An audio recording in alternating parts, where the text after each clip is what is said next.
Tonight on CTV News at 6. A young life cut short. An 11-year-old is killed in an off-road vehicle crash in Greater Sudbury. His expenses are under scrutiny. Provincial police are investigating the mayor of North Bay. And digging deeper. The updated numbers are going to depend on how much we have to dredge, whether we're going with one slip or two. Sault Ste. Marie is banking on a deep-sea port becoming a nation-building project. CTV News at 6 with Tony Ryma and Rick Wyman with weather. Good evening. Thanks for being with us on this Tuesday. A tragic long weekend in Sudbury. An off-road vehicle collision has taken the life of an 11-year-old north of Capreol in Greater Sudbury. Around noon yesterday, emergency crews were called to an unnamed road 5 kilometers north of Port Alliance Road. Two people were riding in a side-by-side when the driver lost control. The child was ejected from the vehicle. The youth was airlifted to hospital and pronounced dead by medical professionals. Police are still investigating the collision. A major drug bust in Attawapiskat netted Anishinaabe ASCII Police Service more than $42,000 in cash and illegal drugs. Police say they executed a search warrant at a home in Attawapiskat First Nation Friday after an ongoing investigation into drug trafficking in the community. They arrested two people and seized fentanyl, methamphetamines, oxycodone, and cash. A 35-year-old and a 30-year-old appeared in bail court Saturday, facing 4 trafficking charges each. A 25-year-old North Bay man is facing assault charges following 2 violent altercations at a retail store. Police say on Sunday a man approached the Lucky 13 convenience store on McEwen Avenue and confronted 2 employees outside. The man is accused of assaulting one of the workers and then fleeing the scene. Police say he returned later in the day and was denied entry. The man became agitated and was later arrested. A 30-year-old was arrested in Wawa after an argument got physical. OPP say on July 27th, they were called to an assault on Ontario Street in Wawa after a man was accused of pointing a gun at another person. The 30-year-old is charged with 3 weapons offenses and 2 trafficking charges. Over the long weekend, provincial police were out looking for drivers who were distracted, not wearing seatbelts, speeding, or impaired by drugs or alcohol. More than 24 drivers were taken off the road. CTV's Eric Tashner reports.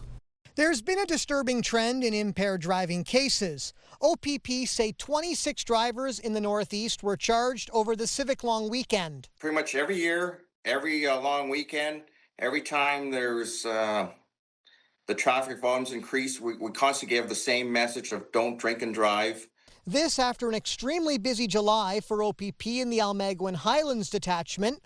Officers charged 6 individuals with impaired driving following a series of separate incidents. Police in North Bay also arrested 12 drivers with impaired driving offenses that same month, including a person driving a dirt bike. We're still, as you can see from the stats, still getting a lot of impaired driving. We would love to see this number at 0. The good news, OPP say, is that as of Tuesday in the Northeast region, no one has died in collisions involving drivers suspected to be under the influence of drugs or alcohol. But that doesn't excuse the poor driving choice. The message from OPP, with 4 weeks left until school and summer still in full swing, they will remain on the highways patrolling the busy roads. The same applies, not operating boats or ATVs or any motorized vehicles impaired. Doesn't matter where, if it's over the highway, roadways, or trailways. Impaired driving is the same. Eric Tashner, CTV News, North Bay. A Cochrane resident is facing multiple charges after a pair of traffic stops. The driver was first pulled over a week ago on 6th Avenue in a pickup truck for impaired driving. The 26-year-old driver received a 3-day license suspension for blowing over the limit. The next morning, police stopped a motorcyclist on 3rd Avenue for speeding and excessive noise, only to find the same 26-year-old. They are now being charged with a myriad of Highway Traffic Act offenses. With the annual meeting of Ontario municipalities less than 2 weeks away, one thing is a priority for Sault Ste. Marie's delegation: a deep-sea port. The project has been a dream for many in the Soo, and with nation-building projects up for discussion, they believe now is the time to seek provincial support. CTV's Corey Nordstrom has more. Local officials believe now is the ideal time to start work on the deep-sea port in the Sault. The green future of Algoma steel means that the site will be viable for decades to come, but the switch to the electric arc furnace means about 1,000 employees will lose their jobs. The creation and operation of a new port would soften the blow for many workers. The Port of Algoma represents that hope, I would say, to keep those jobs here, to keep them almost on site, frankly, because the port would be in the vicinity of Algoma Steel, and to try and spur another industry in town that is going to help not just the steel plant, but all the manufacturing and trade sectors in the community. Last fall, the federal government funded a study to look into the port, which should be complete in the next month. It's working off of a previous study deemed overly ambitious that should lead to the scope of the project and a price tag.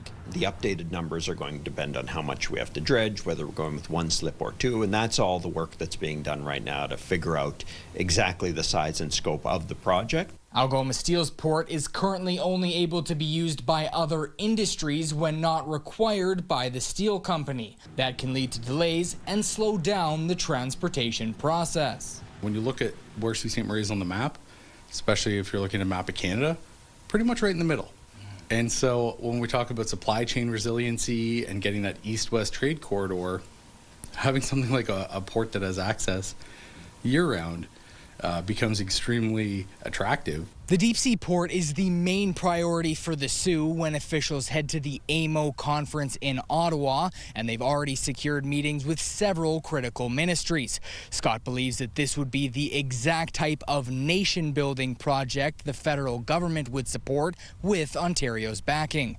Corey Nordstrom, CTV News, Sault Ste. Marie. Shifting now to the weather. A pretty nice day out there. It's time for our first check on the conditions. With more, here's CTV's Rick Wyman. Tony, a little smoky out there. Of course, local smoke earlier this morning, this afternoon, continuing into this evening. And also, we've got a hint of precipitation coming our way.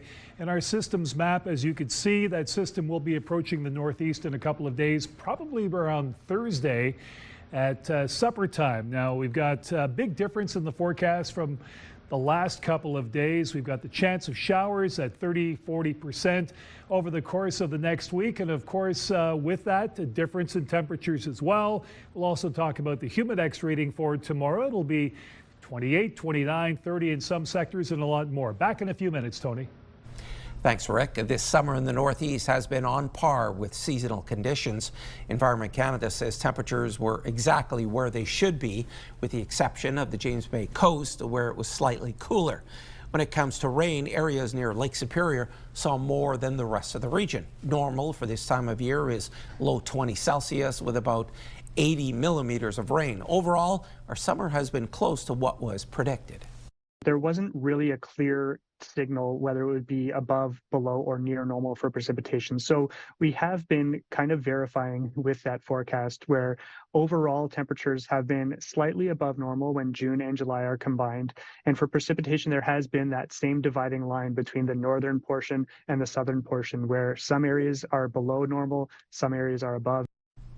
Environment Canada predicts above normal temperatures for August. He's under fire. Still to come on CTV News at 6. The OPP are launching an investigation into the mayor of North Bay. Right now, let's check out this live webcam of downtown Parry Sound. It's 28 Celsius. We'll be back in a few minutes. When you see it happen, send it to CTV News. Text 10400 from your screen to ours. Text 10400. A manhunt is underway in cottage country after 3 people were found dead in a home. CTV's Luc Simard has the latest. A quiet rural road 2 hours north of Toronto is the scene of a murder after 3 bodies were discovered on the property. The main police suspect who is responsible remains on the loose. Shortly after 8 Friday evening, OPP responded to reports of gunshots and an armed man in distress. Once officers arrived, one person was located deceased outside the residence, and the residence was fully engulfed in flames. Officers started looking for the suspected shooter, and a shelter in place was put into effect in the area. A shelter in place was put in effect. until approximately 1:45 a.m. that morning. Since then, Mitchell Gray, 29 years old of Bracebridge, is now wanted for murder. Further, the next day, as the investigation progressed, the residence itself, two deceased were located from inside the residence. OPP confirming that suspect and deceased were known to each other but have not said if they are related. There are a lot of unknowns for sure. This is still a very active investigation, and we are looking into every possible scenarios. Bracebridge Mayor Rick Maloney providing a statement to CTV News saying, "We appreciate the efforts of all our emergency services who responded to this tragic incident, especially our OPP. Our hearts and thoughts are with the family of the victims." The OPP say the investigation is still developing, but there is no threat to public safety. The OPP has not shared what information they have that leads them to believe that. A police presence to continue, and what we are asking is if anybody knows the whereabouts of Mitchell Gray, to please contact the OPP at 1-888-310-1122 or Crime Stoppers at 1-800-222-TIPS. Police are saying that a forensic autopsy could take some time to determine the identities and cause of death for the victims. Until then, police are assuming that Mitchell Gray is still out there and are looking for his whereabouts. Luke Simard, CTV News. The fallout continues over North Bay Mayor Peter Chirico's expenses. CTV has confirmed that the OPP have launched an investigation into allegations made against Chirico.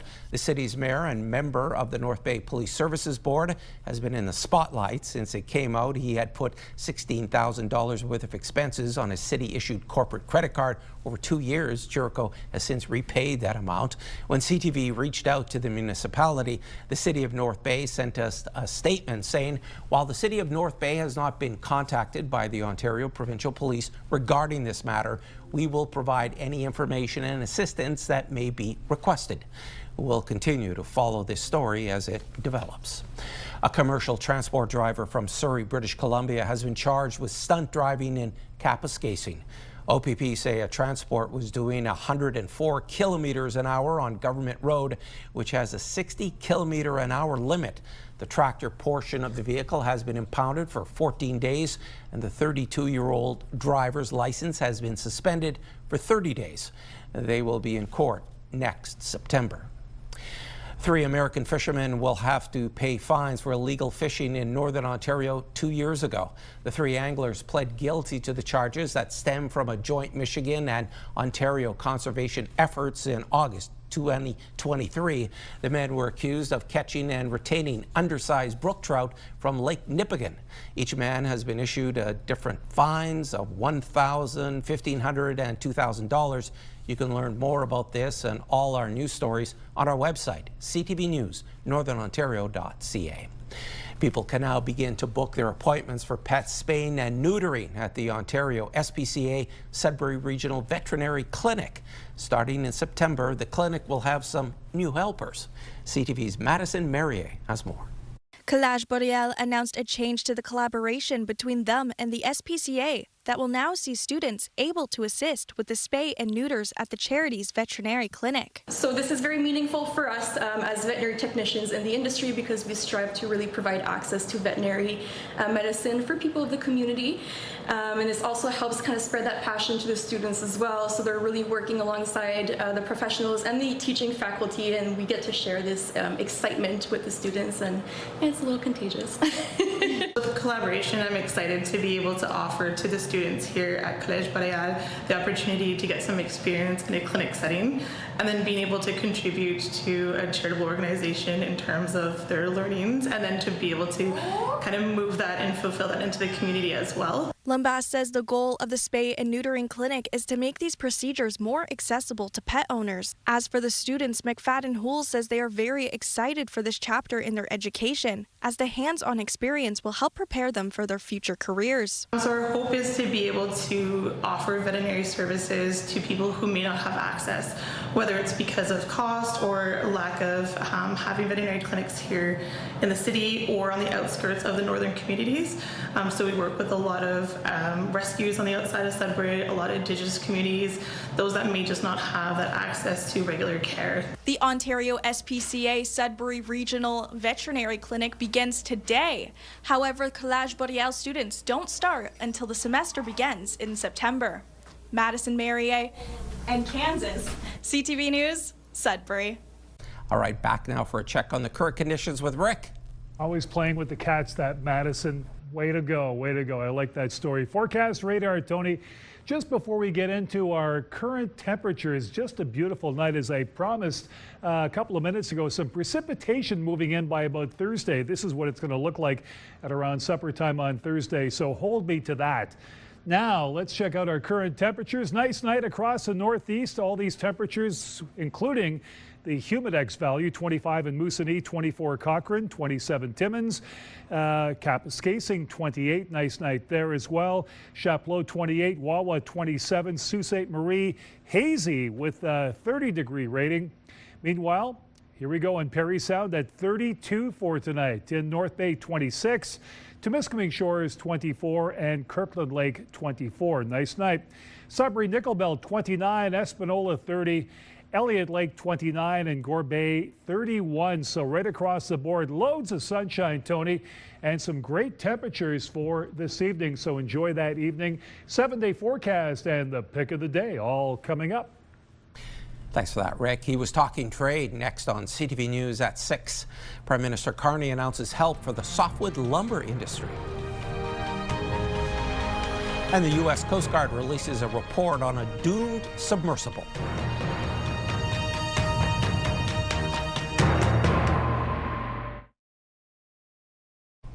A swimmer who was struck by a boat last week in Sudbury has died of her injuries. More now from CTV's Angela Gemmell. Greater Sudbury Police now confirm the 52-year-old woman who was critically injured on Friday died of her injuries over the weekend. Investigators say she had been swimming in open water on Lake Nepewan when she was struck by a passing vessel. A source tells CTV News the incident happened near Duck Island. At the family's wishes, police will not be releasing the woman's name, but CTV has learned she was an avid swimmer and a member of the Sudbury Masters Swimming Club. The group does not function during the summer months, but a source says the members are in disbelief about what happened to their friend and fellow club member. The victim was also a well-known high school teacher in Sudbury. In a statement to CTV News, the Rainbow District School Board calls her a talented science educator whose positive attitude inspired students to do their best each and every day, both in the classroom and beyond the classroom walls. The board says the teacher encouraged students to pursue their passions and instilled in them a love of learning that will be her legacy. After the collision, the Forensic Identification Unit worked with traffic safety officers to try to uncover answers as to what happened. Investigators also used aerial imaging over where the incident happened on the water. There's no word yet on whether charges will be laid, but police say the investigation is ongoing. Angela Gemmell, CTV News, Sudbury. An update on a story we told you about at 5 o'clock. Air Canada flight attendants officially voted in favor of strike action today. According to the union, the vote was nearly 100% in favor of walking off the job. They started casting ballots last week and comes after contract talks between the airline and the Canadian Union of Public Employees ended without a deal. Negotiations began at the start of the year. If no collective agreement is reached, the union said a strike could happen as early as August 16th. But says bargaining is expected to resume at the end of this week. As a trade deal with the United States remains in limbo, Prime Minister Mark Carney unveiled new measures today to help the softwood lumber sector. CTV's Rachel Aiello has the details of Carney's message for the industry. Unveiling new measures to snap the Canadian softwood sector's U.S. market dependence, today Prime Minister Mark Carney promised new loan guarantees and grants to help keep lumber companies afloat, accelerate product development, diversify markets, and fund retraining efforts. We cannot count or fully rely on what has been our most valued trading relationship for our prosperity. The move comes after the U.S. raised duties last month, prompting calls to make resolving the dispute a priority in the broader trade talks. Talks that Carney said today are continuing, despite U.S. President Donald Trump's tariff escalation last week. I haven't spoken to the president in recent days. We'll speak when it makes sense. Mark Carney has to deliver. While polls show Canadians appear willing to give Carney more time, pressure is increasing as they watch Trump make deals with other countries. Canadians are increasingly worried about Trump and the state of the trade negotiations. Concern on that front has been increasing over the last number of weeks. Today, as both countries work towards a new North American trade pact, two of Carney's top ministers are in Mexico, talking to officials about how they secured a 90-day pause on higher tariffs. Perhaps we can also learn something from their approach. They took a much more measured and perhaps low-key approach, and it seemed to work for them. All of this coming the same day that new federal data shows Canada's merchandise trade deficit has widened to the second highest on record since April's historic dip. Rachel Aiello, CTV News, Ottawa. American tariffs are having an impact on beer maker Molson Coors' earnings as the company forecasts a bigger drop in its annual profit. The company is a Canadian-American multinational headquartered in Chicago. The forecast change comes as a result of tariffs impacting the cost of aluminum it uses for its beverage cans. The company, which produces its beer locally at brewers in Colorado, faces a 50% tariff on aluminum shipped into the U.S. since June, when Trump doubled it from 25%. The Trump administration's fluctuating tariff policies have pressured consumer spending in the U.S., causing customers to cut back on optional spending, such as alcohol. A special session of the UN Security Council has met at the request of Israel to discuss the dozens of its citizens being held in Gaza after Hamas released footage of starving hostages over the weekend. I reiterate the Secretary General's call on Hamas and other Palestinian armed groups for the immediate and unconditional release of all hostages. They must be freed now. The council also brought up Israeli Prime Minister Benjamin Netanyahu's plan to push for the full occupation of the Gaza Strip, calling the idea alarming. This comes as the International Court of Justice said in July of 2024 that Israeli occupation of Palestinian territories is illegal. The State of Israel is under an obligation to cease immediately all new settlement activities and to evacuate all settlers from the occupied Palestinian territory, and to bring to an end its unlawful presence in the occupied Palestinian territory, Gaza and the West Bank, including East Jerusalem, as rapidly as possible. A new report has found the tragedy involving the Titan submersible was preventable. The tourist craft was on a dive to the Titanic when it imploded, killing all 5 on board. With more, here's CTV's John Benavali-Rao. What happened to the Titan submersible and the loss of everyone on board, including a teenager, was examined extensively by the U.S. Coast Guard. And with the release of a more than 300-page report, an investigative board finding what many have long believed, that this marine casualty and the loss of 5 lives was preventable. I'm mad because it happened, and I'm sad that all these people lost their lives. And that's why, to me, it should have never happened. It shouldn't have been allowed to happen. The report placing blame on OceanGate, the American company behind the experimental sub, run by CEO Stockton Rush, who perished in the implosion. It cites inadequate design, certification, maintenance, and inspection processes for the Titan, adding there was a toxic workplace culture. Some who expressed safety concerns were fired or threatened with dismissal. To start operations, was there pressure? Oh, 100%. The report finding the submersible was used despite several prior incidents involving its carbon fiber hull, adding OceanGate was able to operate Titan completely outside the established deep-sea protocols. The Titan had been on a dive off Newfoundland carrying passengers who paid up to $250,000 to see the wreck of the Titanic when the submersible imploded. The good news is they would have been killed instantly, so they wouldn't have suffered, but they shouldn't have been killed in the first place. This was preventable. In a statement, OceanGate, which is no longer operating, said, "We again offer our deepest condolences to the families of those who died and to all those impacted by the tragedy." The report also notes if CEO Stockton Rush had survived, criminal charges against him would have been considered. John Venavelli-Rouse, CTV News, Toronto. There's more news still ahead, but first, here's your full weather forecast with Rick. Tony, it's all about the numbers, what you can expect, and maybe some precipitation over the course of the next couple of days. Forecast radar system moving into the northeast by late Wednesday, early Thursday. Here we go. This is what it's going to look like at supper time.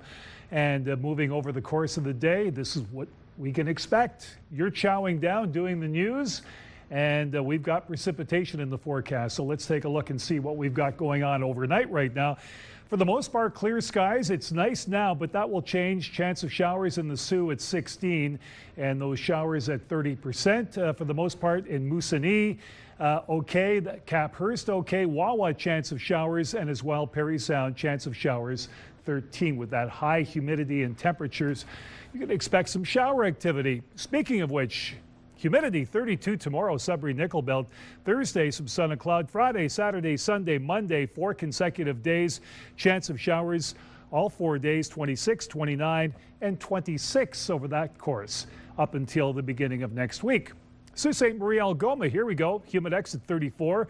Then the chance of showers for 5 consecutive days, 25, 28, 26, 29, even 24 for the next couple of days. So again, big difference in the forecast compared to what we were talking about last week. Timmins Cochrane Campus Casing, Humidex of 30, chance of showers Thursday, Friday, Saturday, Sunday, Monday. The beat goes on, 27, 26, 29, 27, even dropping down to 23. What's your normal for this time of the year? A bit of a drop in the last couple of days. We've gone from 26 and 25 to 24 right now in Timmins Cochrane Campus Casing. Temiskaming Shores and Kirkland Lake, Humidex reading of 31, some sun and cloud. Thursday, Friday, Saturday, Sunday, Monday, again, chance of showers all 4 days, 26, 29, 28, and 25 degrees. That's what you could expect. And again, it is a chance of showers according to Environment Canada. Rick, where's that rain and when is it coming? Well, again, it's the chance of showers. North Bay, West Nipissing. Humidex reading of 32 tomorrow, some sun and cloud Thursday. Here we go, Friday, Saturday, Sunday, Monday. It looks like an iffy weekend. Chance of showers for all 4 days, 26, 29, 27, and 25. So slightly above normal in some sectors. And again, that's what we're normally headed at, this time of the year, 24, 25 degrees. Let's have a look at our pick of the day. This is a view from a kayak, Ruth Ann Francis, Lake Mindamoya, Manitoulin Island. And Ruth Ann, great shot from a great seat. You can't beat that. A beautiful picture from the tip of the kayak, and that's our pick of the day. We'll be back tomorrow with another one. Stick around. Tony has more news after the break. Canadian medical officials say measles transmission in our country continues to soar. As CTV's Pauline Chan tells us, it could result in Canada losing its status in a matter of weeks as a country where measles has been eliminated. Canada was declared to have eliminated measles in 1998. So measles elimination is defined by the World Health Organization, and it means that within a certain geographical area, in this case Canada, that there is no sustained transmission of measles over a 12-month period. Jana Shapiro from the University of Toronto says it doesn't mean there were 0 cases, just no sustained transmission. And now that we've seen a resurgence in the past year or so in Canada, we are at risk of losing that elimination status in 2025. 10 of our 13 provinces and territories have seen cases. Alberta has over 1,600 cases of measles, and Ontario has seen more than 2,300. We really had our bulk of our cases in kind of March, April, but that's not yet the case in Alberta. I think there's still quite a few new cases being reported on a weekly basis. Many of the cases sprang from a single event in New Brunswick last October, which led to transmission in other provinces. I have a lot of concerns. Very deep concerns professionally, foremost, and also personally. Professionally, because measles is truly the most contagious virus that you can come in contact with. Michelle Canor was diagnosed with measles in May and was hospitalized for several days despite getting a vaccination decades ago. And as a teacher, she worries about measles spread. Average 32 kids in a classroom in city schools. It would be a really dangerous thing to have classrooms of children taken out by the measles. And most will manage it. Most will be able to be resilient and overcome it, but some may not. Shapiro says Canada could lose its measles eliminated status as early as October and says public health vaccination efforts must continue. Pauline Chan, CTV News. Many parts of Canada are experiencing poor air quality again today, including the northeast region, as wildfire smoke from other parts of the country drifts east. I can taste a little bit, but it's not as bad as I thought it would be. It's very heavy, you know, that me say here, but Monique is acceptable. Toronto at one point this morning was amongst the top 10 most polluted cities in the world. Air quality warnings have been issued for parts of Saskatchewan, Manitoba, Northwest Territories, Nunavut, and Northern Ontario. As for the wildfires causing the smoke, Saskatchewan and Manitoba still have large, out-of-control fires that are affecting more than just the people living there. Climate change and wildfires are having a huge impact on Manitoba's polar bear population. CTV's Alex Karpa explains. At the shores of Hudson Bay sits Wapusk National Park in northeastern Manitoba. It's one of the world's largest known polar bear denning areas, crucial for the survival of newborn cubs. Looking at where polar bear dens are. And Stephen Peterson, the Director of Conservation and Research at Winnipeg's Assiniboine Park Conservancy, says a warming climate and a drying subarctic landscape is increasing the fire risk up north, placing polar bears in ever-increasing danger. If we then start eroding and picking away at that denning habitat that's so important for producing new cubs and keeping those populations sustainable, then polar bears are just kind of getting another whammy that will make them less likely to be in Manitoba in the long term. He is now hoping to create a map that can help inform wildfire fighting efforts in the future to protect wildlife in the north. If we want to protect polar bear habitat, knowing where that habitat is and what's at high risk will help make those decisions. Climate change is happening at a pace that is unprecedented. Megan Jones has studied the impact climate change is having on polar bears and whether they can adapt to an evolving climate. In her ongoing study, she discovered that for every degree of climate warming, these polar bears along the western shores of the Hudson Bay are aging biologically by 1 year. As we are losing ice in the Arctic due to climate change, bears are spending more time swimming, which is 5 times more energetically intensive than walking, so they're using energy a lot faster. Manitoba's fire map shows 1 small active fire in Wapusk National Park and 2 other fires in the region, but it's not just the fires that could impact bears, but smoke too. When polar bears are inhaling these gases, they're inhaling particulate matter, it's going to result in inflammation in their bodies as well. Jones says the Arctic is expected to warm for at least the next 100 years, but in the meantime, she is doing everything she can to protect polar bears in the north. Alex Karpa, CTV News, Winnipeg. E-transfers are one of the most popular ways to send and receive money in Canada, with more than 1 billion transactions happening each year. Generally, it's a safe way to move money, but e-transfer fraud is on the rise as hackers find new ways to get into your bank account. CTV's Pat Foran has details. I was shocked. I thought this could never happen to me. Lola Bielavuk of Toronto was using Poshmark, a website that brings together buyers and sellers, allowing users to purchase new and second-hand items. Bielavuk posted pajamas for $40 and someone offered to buy them. I saw a link there that was for $40, which is what I was selling it for, an e-transfer. Perfect. Bielavuk says she was sent what looked like a regular e-transfer link, so she decided to deposit the money. I clicked Tangerine. I put in my client number and password. So I entered in the security code thinking everything is fine. But after she did that, the website froze. Someone she didn't know added their name to her e-transfer contact list, and she was scammed out of $2,740. This happened in January. She's been trying for 6 months to get her money back without success. And I was told that my claim was denied, that I was the one that was negligent. Tangerine Bank told CTV News Tangerine will never ask you to download software or remote access apps, and you should never share your login information or one-time passcodes with anyone. think before you click. Just don't go ahead and click on links that have been sent to you. Cybersecurity expert Ritesh Kotek says AI is making it easier for criminals to create real-looking e-transfers and banking websites. He says scammers send fake links hoping you'll click on them. You think you're logging into a financial institution such as your bank, but in actuality, you're logging in and giving your information to these fraudsters and hackers. Kotak advises using auto deposits, strong passwords, and making sure you're on trusted websites.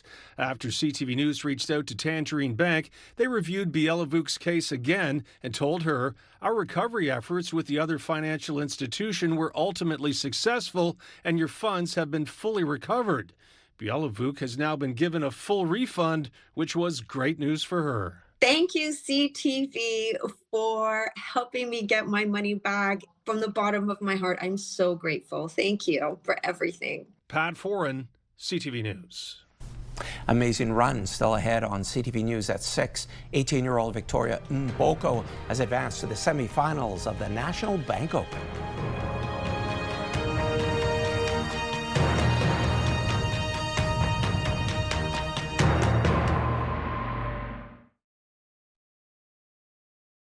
Clothing provided by Laura, Melanie Lynn. A Saskatchewan man is on a mission to return British war medals awarded for service in the Second World War to the veteran's family, if he can find them. CTV's Sarah Plowman on his attempts so far. It all started with 2 black and white photos and a set of Second World War medals. But who is in this photo, and where is his family now? A mystery John Brady McDonald wants to solve so he can return the medals to the family. So basically all the information we had was that. The back of this photo offered clues. RFA Maine, Chatham, July 1930.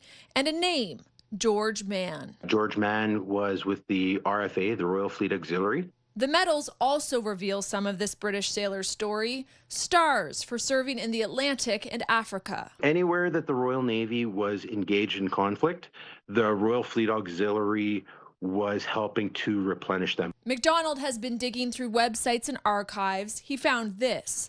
A marriage certificate he believes is Mann's, married in St. John, New Brunswick in 1948 to Alice Margaret Silver. Right now what we're trying to find is descendants. When you deal with a surname like Mann, in particular a guy named George Mann, there are many George Manns out there. The author and historian has reconnected families with medals and other mementos before. These medals enter the market either by families don't know what to do with them. A lot of times the veterans themselves, due to financial difficulties, had to sell them. And the stories are lost with them. Coming from a long line of Indigenous war veterans, it's personal. My grandfather talked to me about his experiences during the Second World War and explain to me, what happens when tyranny and fascism take over. Stories he thinks are key to understand, especially now. That's why it's important for me to get these medals home, so that these families have their history and that these stories continue to be told. McDonald has received dozens of tips, but mostly it's information he already has. The marriage certificate suggests a connection to here in New Brunswick, but he questions, how did these medals end up out west? Something he hopes to answer if he can track down a family. Sarah Plowman, CTV News, Fredericton. A specialized sleuth was called in to help a Canadian Olympian find a lost gold bracelet. CTV's Sinjin Alexander has more.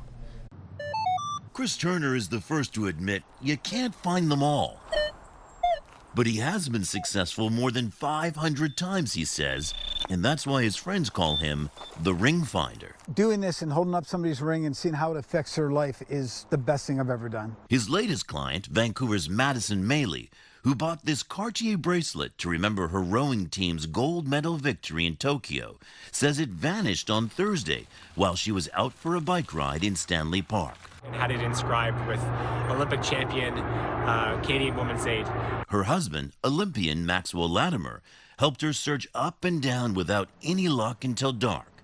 As a last resort, they picked up the phone. Okay, so we came around the trail. Now on the job, the ring finder wasn't thrilled with the odds. Yeah, it didn't sound good. I mean, how do you actually retrace a bike path and for maybe 2 or 3 miles. But before they even began to look, the jewel sleuth asked a good 20 minutes worth of questions when something triggered and he knew how to focus the hunt. Let me just see something. With Maley at work, the men took the road less traveled, where the path narrows near Beaver Lake. Max, whatever you do, keep focused on the right side, because if we're going to find it, it's going to be on the right side. And within minutes, Max looks down and goes... Max found one half. And the look, his eyes were like this big. The ring finder, the other. He was vibrating. He was so excited because Max really didn't think there was a chance. I'm shaking.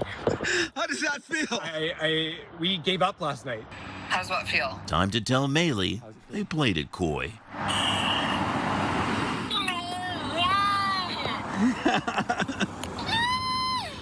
I felt like I won the gold medal. I can't believe it. By the way, the bracelet wasn't broken. It just needs a couple of screws and is as good as new and back where it belongs. St. John Alexander, CTV News, Vancouver. Great ending to that story. An annual soccer tournament in Sudbury has rebranded, drawing on its Italian heritage. More than 30 soccer teams from across Ontario will be playing in the Coppa Caruso this week. It started in 1992, but when the Sudbury Regional Competitive Soccer League took over, the name changed. Now organizers want to highlight how the Caruso Club played a role in developing soccer locally. What our board of directors has been trying to do is really play into the heritage and the tradition and the history of the soccer league here in Sudbury, and kind of going back to our roots. So even when we changed the name, a lot of people were still referring to it as the Caruso Club Tournament because of the legacy it had created. And most games will be played at the James Jerome Sports Complex. Canadian tennis sensation Victoria Mboko is advancing to the semifinals at the National Bank Open after her win in the quarterfinals last night. Honestly, I didn't have any expectations for myself this week. I was like, I'm just happy to be here. I'm happy to be in the main draw. The 18-year-old Mboko took down Spain's Jessica Buzas Manero in straight sets. Mboko is the first Canadian to reach this tournament semifinal since Bianca Andreescu's title run in 2019, and the youngest woman to reach the semis since 2015. She plays tomorrow. Scarlett Johansson and Adam Driver Oscar-nominated performances in Marriage Story are being thrown to the wolves. David Daniel runs animal control in tonight's Hollywood Report. People used to tell me that you were too selfish to be a great artist, and I used to defend you. They were absolutely right. All your best acting is behind you. You're back to being a hack. You gaslighted me. Adam Driver and Scarlett Johansson received Oscar nominations for Marriage Story. Now the Department of Agriculture is using the film to scare wolves away from cattle herds in the western U.S. The Wall Street Journal reports audio of the characters arguing is among the clips being blasted by drones. A USDA supervisor says the idea is to show wolves that humans are bad.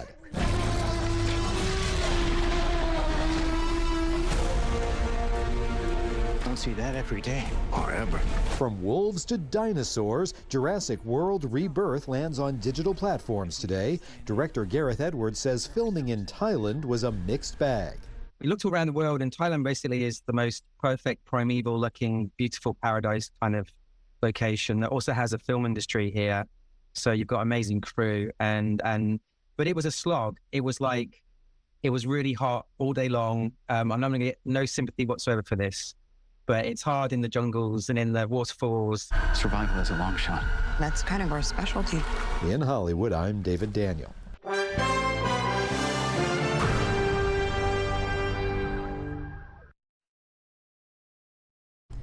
The founder of North Bay's Redpath Mining Contractors and Engineers, Jim Redpath, has died. He was 88. Redpath opened the mining contractor in 1962 with just 4 employees.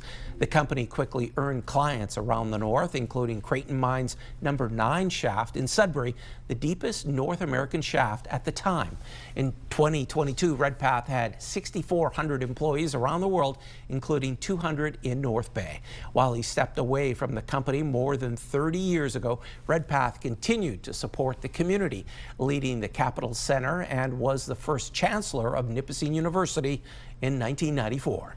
To learn more about his life and about his celebration of life, you can visit our website, ctvnewsnorthernontario.ca. Canada's trade deficit widened in June, making it the second highest trade deficit on record. Statistics Canada shows that Canada's total trade deficit hit $5.9 billion in June. Total exports rose 0.9%, following a 2% increase in May. Exports of energy products contributed the most to the increase. Total imports were up by 1.4%, the first increase in 4 months. The gain was largely due to imports of industrial machinery.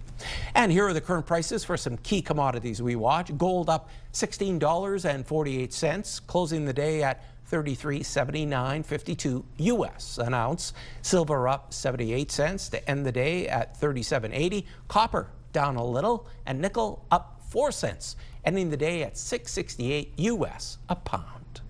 And Rick is back now for one last look at your Wednesday weather. I've got the hankering for some soft serve ice cream right now, Tony, but I can't explain it. I just think I've got to get a cone on the way home. Let's take a look and see what's going on for tomorrow. It might be a nice day for soft serve ice cream as well. Humidex 32 Greater Sudbury, 30 in Timmins, and wow, just over the 30 mark in Sault Ste. Marie as well. So again, as we continue with our temperatures, North Bay 32, Humidex 34 in Parry Sound, and 31 to Temiskaming Shores. So what do you think? Soft serve ice cream? Vanilla? I like that. You like vanilla? What about chocolate? Neapolitan? That'll work for me. As long as it's soft serve, it'll work. There you go. You heard it here first. Folks, thanks very much for watching CTV News at 6. More news comes your way at 11:30. Good night.